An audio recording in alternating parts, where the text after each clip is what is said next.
You left me for dead. The only problem is, I didn't die. That was my niece, my best friend, my diary. We talked all the time. We didn't even have to have anything to talk about. The family of Lauren Martin is inconsolable. This is a selfie Lauren took right after she voted. Within hours, she was dead. And I just can't believe this happened like this. We were all friends. Find probable cause for first-degree premeditated murder. Your bond is going to be none. Shot dead, according to Sanford police, by this woman, Savon Shantae Tyler. Police say it started Tuesday night when Lauren Martin showed up at Savon's house in the subdivision where she lives. According to Lauren's family, Lauren was a photographer, and there was some kind of disagreement between the two about pictures Lauren took of Savon. Someone went online and made a comment, and then the other person went online and made a comment, and then it was just back and forth, and it spiraled out of control from there. According to court records, when Savon saw Lauren at her house, she armed herself with a children's miniature baseball bat and a 9mm handgun. In the middle of the street, the two women started beating each other in what police described as a mutual combat-style fist fight. Police say it ended when Savon Tyler shot Lauren. Meanwhile, believe it or not, the whole scene, the fight, even the shooting was playing out live on Facebook. You could hear the gunshot. I mean, how painful. It's more than painful. My family have to relive this incident over and over and over again. Because the judge gave Savon Shantae Tyler no bond, she will have plenty of time to relive the scene over and over in the Seminole County Jail. On the evening of November 5th, 2024, a quiet residential street in Sanford, Florida, became the setting for a fatal confrontation broadcast live on social media. At approximately 7 p.m., 34-year-old photographer and mother of three, Lauren Ashley Martin, arrived at Traverton Terrace. She had been in an ongoing dispute involving photographs and online comments. Her destination was the home of 35-year-old Savon Shantae Tyler, a woman with whom tensions had escalated over several days. As Martin stepped out of her vehicle, a phone camera was already recording. Tyler's girlfriend, Lakevia Devonna Pringle, streamed the encounter to an online audience. What began as an exchange of words quickly moved into the open roadway. Witnesses later described a heated argument, followed by a physical altercation. Nearby, a firearm had been placed on a utility box. A child-sized baseball bat was also present. In the space of moments, the argument intensified.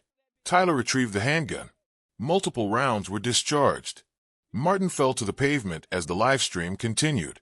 Emergency responders arrived, but Martin did not survive her injuries. Investigators soon identified Tyler as the alleged shooter and arrested her on a charge of first-degree premeditated murder. Pringle, accused of facilitating the encounter and broadcasting the event, was later charged as a principal to the crime. How did an online disagreement escalate into a fatal shooting in front of a live audience? What factors led to the decision to bring weapons to the scene? Could the outcome have been prevented? And what role did the live stream play in the chain of events? You're watching Crimelens Uncovered, where the spotlight of social media casts the darkest shadows. From TikTok phenoms and Instagram couples to Facebook influencers, we peel back the filters to reveal the crimes behind the fame. When the chase for followers turns deadly, we follow the trail to uncover the truth. These aren't just viral clips, they're stories of obsession, betrayal, and lives cut short. Subscribe if you want the unfiltered truth behind the trending hashtags, because by the time a story explodes online, the tragedy has already happened. Now let's dive in. Lauren Ashley Martin was a 34-year-old resident of Sanford, Florida, who worked as a photographer and maintained an active presence on social media platforms where she promoted her services and shared personal content. She was the mother of three children whose ages were not disclosed in initial reports, and she supported them while pursuing her photography career, which included portraits, family sessions, and event coverage for local clients. Public records and local media accounts indicate that she had no publicly known criminal record or prior arrests, and there's no documentation suggesting she had a history of violent behavior or confrontation beyond common disagreements that sometimes appeared in comment threads on her pages. Lauren's business activities involved photographing individuals in the Sanford area, and investigators later determined that a set of images she captured became the starting point for a dispute with another local resident, Savon Shante Tyler. According to police affidavits cited by news outlets, Lauren had posted or shared photographs that Tyler objected to, which led to a series of messages and comments exchanged between them.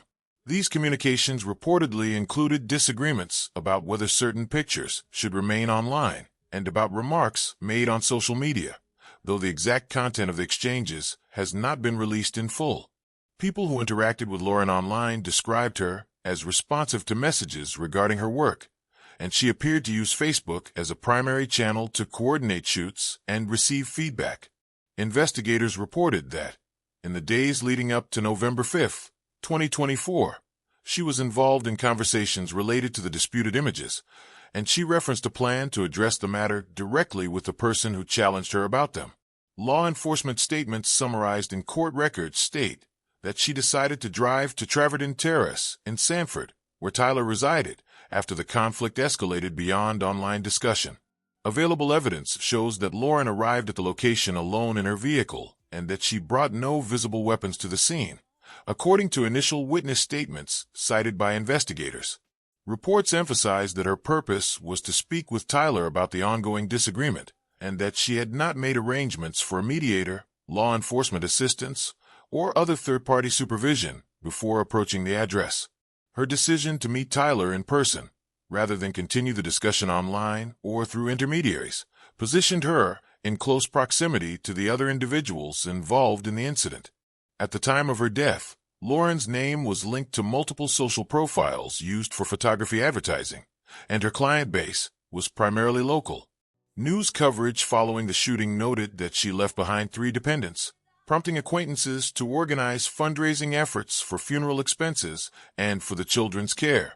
Court filings and investigative summaries consistently identify her as the unarmed party in the altercation that followed, describing her presence on Traverton Terrace as the result of an attempt to address an ongoing disagreement about photographs and related comments that originated online. Savon Shante Tyler, 35, lived in a townhouse community on Traverton Terrace in Sanford, Florida. Law enforcement records identify her as the person charged with the fatal shooting of Lauren Ashley Martin.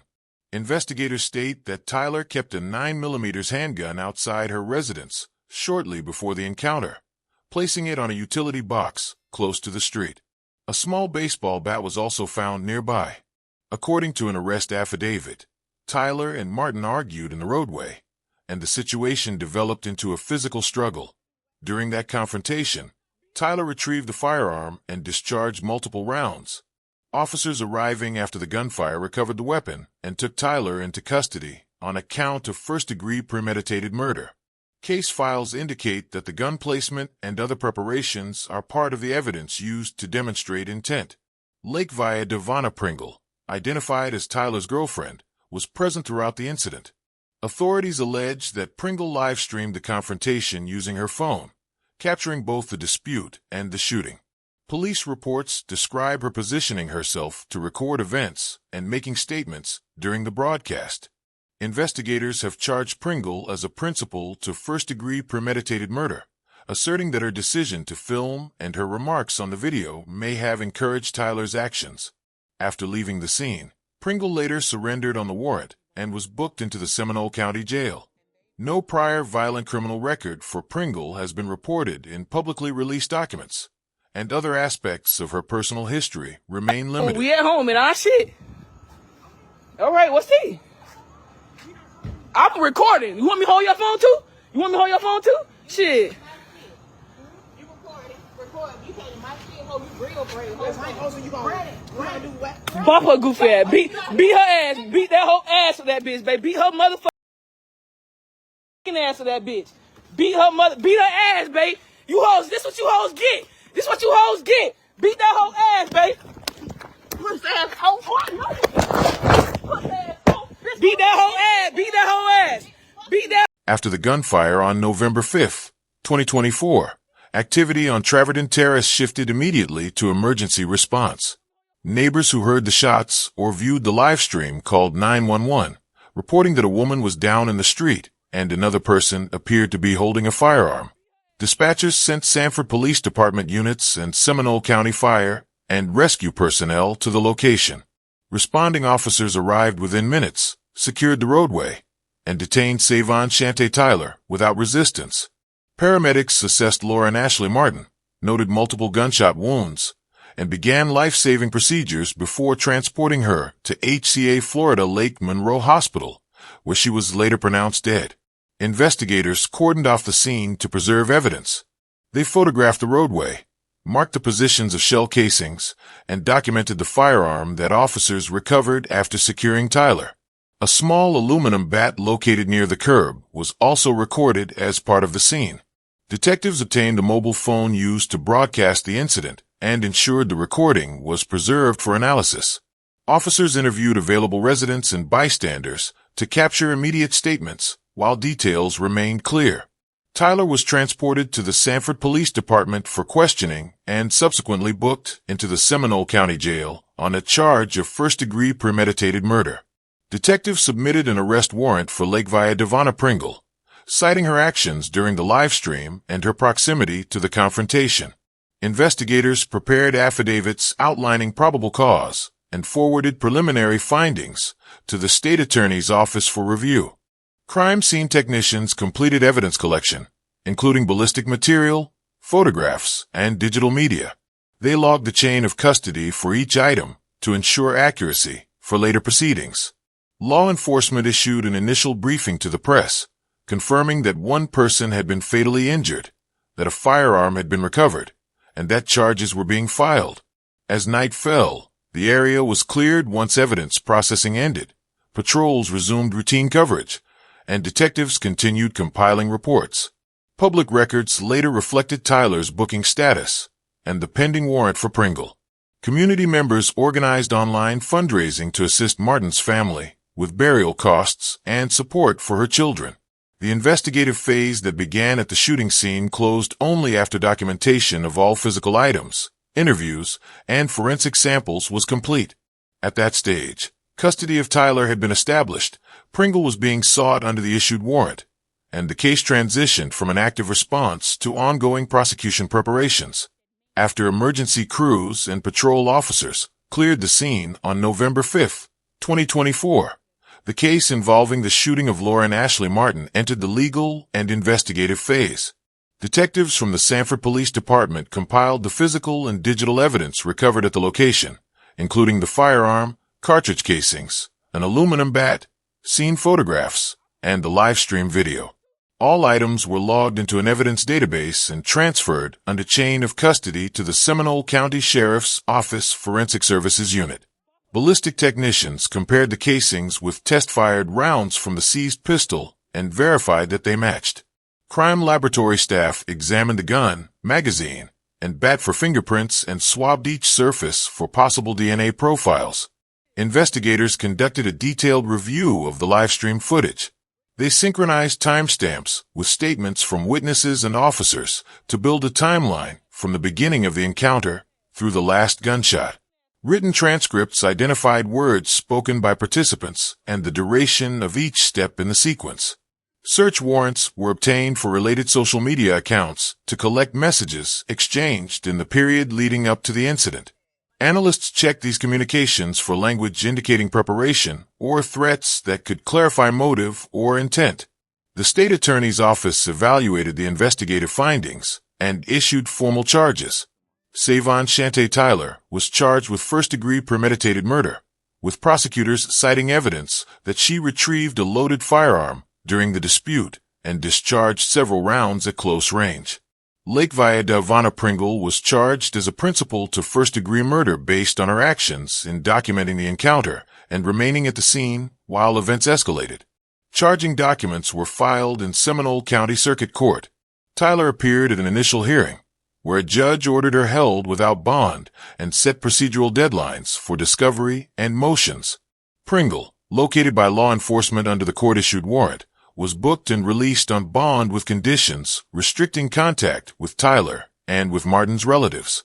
Prosecutors and defense attorneys began exchanging materials, including laboratory reports, video transcripts, and witness statements. Forensic staff continued work on latent print and DNA comparisons, while analysts authenticated the Livestream recording and verified that its metadata matched the original capture time. By the conclusion of the preliminary phase, investigators had organized a complete case file for prosecutors, containing laboratory reports, chain of custody records, and sworn statements from responding officers, residents, and experts in firearms identification and video analysis. The case transitioned from fact-gathering to trial preparation, with court calendars set for motion hearings and eventual jury selection under Florida criminal procedure. A detailed assessment of evidence in the case involving the death of Laura and Ashley Martin outlined how several conditions combined to turn a dispute into a fatal incident. Records collected through warrants showed that conversations on social media developed into arguments that referenced meeting in person.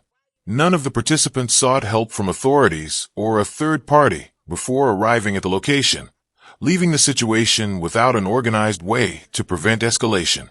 Investigators determined that this lack of intervention created an environment where direct confrontation became the default response. The setting of the encounter added to the risk. It occurred on a residential street where there was no designated mediator or safety control. Items capable of being used as weapons were accessible. Forensic documentation noted that a handgun was left in a position where it could be reached quickly if the argument intensified, and a lightweight bat was within the same area. Analysts concluded that the proximity of these items to the participants made the outcome more dangerous once verbal exchanges deteriorated. The role of live recording was another factor. The review of digital evidence found that the camera remained active throughout the encounter, providing an audience while participants spoke and moved around the scene. Specialists suggested that an active broadcast may have encouraged continuation of the argument rather than disengagement, and that it allowed no opportunity for private negotiation or pause once the dispute became physical. Investigators also observed that, after the discussion shifted toward physical contact, neither individual retreated or attempted to create distance. Video and witness statements indicated that the escalation from close argument to firearm use occurred in a very short period, leaving no chance for bystanders or responders to intervene.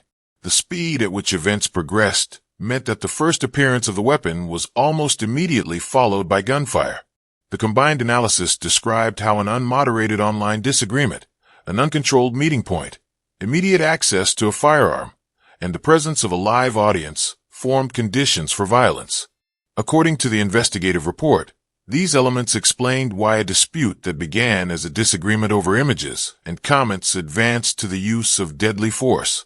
The findings were presented in court materials to clarify motive and to show the series of decisions and circumstances that allowed the conflict to reach its fatal conclusion. The consequences of the killing of Laura and Ashley Martin were documented through court filings, public records, and community responses that described the effect on her children, relatives, and the surrounding area. Legal documents in Seminole County identified 3 minor dependents and guardianship petitions filed after November 5, 2024, arranged for temporary placement of the children with extended family, while longer-term custody decisions were evaluated by the court. Support statements submitted with the petitions outlined the added responsibilities of providing housing, transportation, schooling, and daily care that Martin had previously managed. Financial records associated with an online fundraising campaign showed that friends, co-workers, and neighborhood residents contributed funds to pay for burial costs and create a reserve for the children's future needs. Organizers filed statements describing how contributions would be used for clothing, educational materials, and household supplies. Records from local service agencies confirmed that applications for assistance under Florida's Crime Victim Compensation Program were processed to cover counseling sessions and certain living expenses for the dependents. Municipal meeting agendas from Sanford in the months following the incident documented community discussions about personal safety, the influence of digital disputes on face-to-face encounters, and strategies to reduce weapon availability in residential settings. Attendee lists indicated participation by local officials, law enforcement representatives, and residents of the Greystone townhomes and nearby neighborhoods. Minutes from these sessions recorded proposals for neighborhood watch improvements and informational workshops on conflict management. Within the criminal proceedings, relatives filed victim impact memoranda describing anticipated long-term consequences for the children's emotional stability, academic performance, and household finances. The memoranda requested a court order prohibiting contact from the defendants and asked that any sentencing consider the needs of the dependents. Copies entered into the record also described the importance of stable housing and continued schooling for the children during the prosecution process. Press coverage examined the broader implications of the case, focusing on how an altercation linked to online content led to lethal violence witnessed through a live broadcast. Editorials and televised panels referenced the incident when addressing risks related to confrontations arranged without oversight. Law enforcement officials cited the case during presentations about early intervention practices and safe meeting guidelines. Probate files created in early 2025 reported that an administrator was appointed to handle Martin's estate, including the distribution of photography equipment and personal effects, with instructions that proceeds be held for the benefit of the children. These legal steps, combined with counseling arrangements, fundraising efforts, and neighborhood policy discussions, demonstrated the lasting reach of the event, showing how one act of gun violence produced continuing administrative, financial, and procedural effects for Martin's dependents, extended family, and members of the public concerned about preventing similar incidents. And that concludes today's case. But remember, this is just one of countless hidden stories waiting to be brought to light. Here at Crime Compendium, we're committed to digging beneath the surface, giving a voice to those who can no longer speak, and making sure their stories are never lost to time. If today's investigation gave you new perspective, just wait. There are more cases coming that will shock, disturb, and challenge the way you see the world. So don't forget to subscribe, tap the like button, and turn on notifications, so you're always first to know when a new story drops. We release fresh investigations regularly, and trust me, you won't want to miss what's next. Before you go, share your thoughts in the comments. Which part of this case resonated with you most? Your voice helps keep these stories alive. Until next time, stay alert, stay safe, and remember, the search for justice always begins with the truth. Crime Compendium, where every case finds its voice.